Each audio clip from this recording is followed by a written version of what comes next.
as a palate cleanser. God, I need one, because this stuff is all over my FYP. So let's get into sinks and drains, shall we? Now, I don't know what is in that stuff, but I do know that foaming drain cleaners exist, and they are occasionally effective, but not against what I'd call a proper clog. Because when you think about it, they work by mixing two chemicals and producing a gas, which is supposed to push a clog around. But they will always, if the clog is here, you put the chemicals here, they will go up the path of least resistance. So they will go up and they'll go up the U-bend. And sometimes they'll work. Vinegar and bicarb sometimes works for the same reason. It works better if you put the plug in. But here is my sink. I have just cleaned my hob. But assume my sink is blocked, which it is not. So, let me just clear the foam out of the way. Get that out of the way, it's all fine. Right, oh God, I didn't clean the foam. Right. If you need to clean a sink, you want one of these. That's my plunger. It lives outside the back door. Really useful. They're very cheap. Get one from a hardware shop. Right, first thing you do, block the U-bend.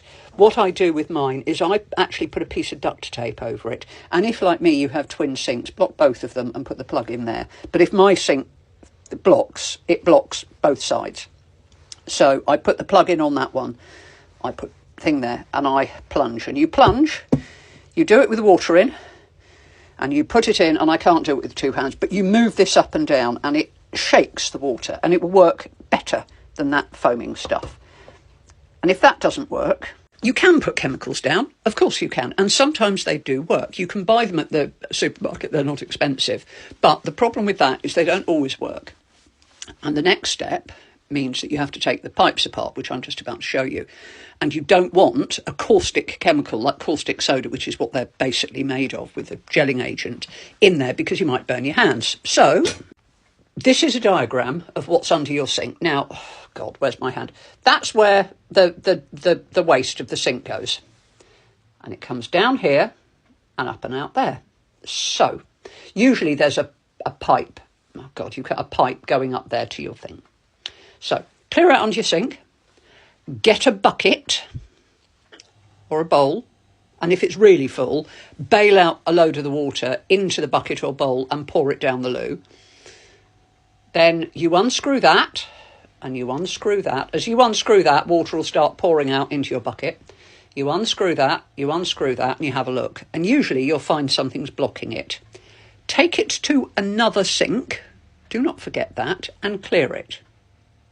Have a look here, because there could also be a clog here, and see if that is clogged. If that is clogged, unscrew there and repeat the procedure again. Then put everything back together, screw it up fairly tightly, make sure you don't cross the threads, and leaving your bucket in place, put water down the sink and check that you have done it up properly and it isn't leaking. And I would leave the bucket there for a bit. If your sink is draining freely and it is not leaking, good job. If it doesn't, the block is further that way. Now, you can use drain rods to do it. I have got drain rods and I do use them, but that's a little bit more tricky, and it basically involves getting a thing called a drain rod, which is a long nylon rod, and you can screw them to each other so you can go outside and rod the main drains and you push things out. But you've got to be a bit more gentle in an inside drain because it's a smaller pipe work. But obviously, if you've used a chemical unblocker and it's a burny one and it's stuck in there, when you unblock this, you risk splashing yourself with caustic.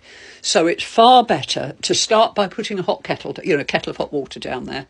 Boil the kettle, pour it down there. If that doesn't clear, then try plunging it and then take the U-bend off. Okay?